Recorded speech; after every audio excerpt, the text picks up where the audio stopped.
అక్క నాకు బాబు వాళ్ళ నాన్నని చూడాలనుందక్క.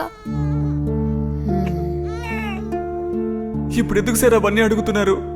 నన్ను ఎప్పుడు సరే గురించి తీసుకుపోతారు? నాకు నా బిడ్డని చూడాలనుంది.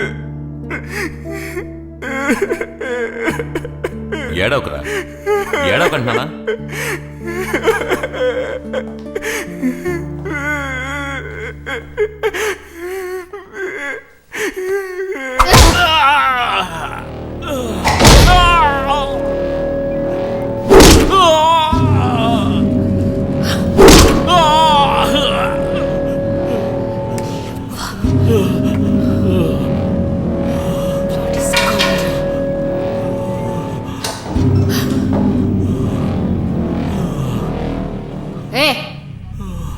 నేను ఇక్కడ ఏమైనా సినిమా చూపిస్తున్నానా? పోండే.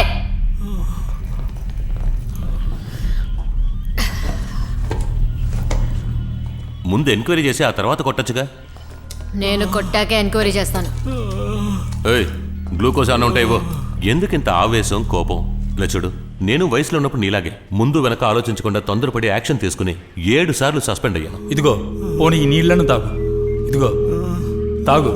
దేనైనా కొంచెం ఓపికగా డీల్ చేయి. ఏంటి ఓపిక చేసేది? ఏమైందయ్యా? ఎందుకు నేను ఇలా కొల్లపరిచారు? దొంగతనం చేసావా? అబద్ధం చెప్పావా? చెప్పవయ్యా. అయ్యా, ఏంటమ్మా ఎన్నిసార్లు చెప్పాలి? ఈ వయసులో ఎందుకులా ఇబ్బంది పడుతున్నారు? మీ మనోడు త్వరలో వచ్చేస్తాడు, దిగులు పడకుండా వెళ్ళండి. అయ్యా, నేను ఆడి కోసం రాలేదయ్యా. మరే ఈ బాబు దగ్గరే నా మనవడు పనిచేసేవాడు. ఆడిని తోడబుట్టిన తమ్ముళ్ళ చూసుకునేవాడయ్యా. జీతం డబ్బులు చేతికిస్తే జులైగా ఖర్చు పెడతాడని ఒక్కోసారి ఆడికే చెప్పకుండా ఆడి జీతం డబ్బులు నా చేతికి తెచ్చిస్తాడయ్యా. చాలా మంచోడయ్యా. ఆ రోజు కూడా డబ్బులు ఇవ్వడానికి వచ్చినప్పుడు ఆ రాశి పిల్లలు కూడా తీసుకొచ్చి జరిగిందంతా చెప్పాడు.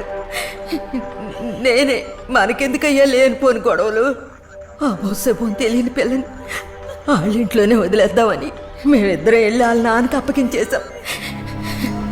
అయ్యా, నా మనవడు తప్పు చేశాడన్నా నమ్ముతాను, కానీ ఈ బాబు ఎప్పటికీ అట్లాంటి పనులు మాత్రం చెయ్యడయ్యా.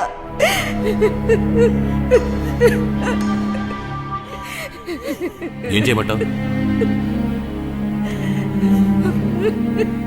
సరే ఏడవకమ్మా, ఏడవకు. సరే పో, తీసుకుపో.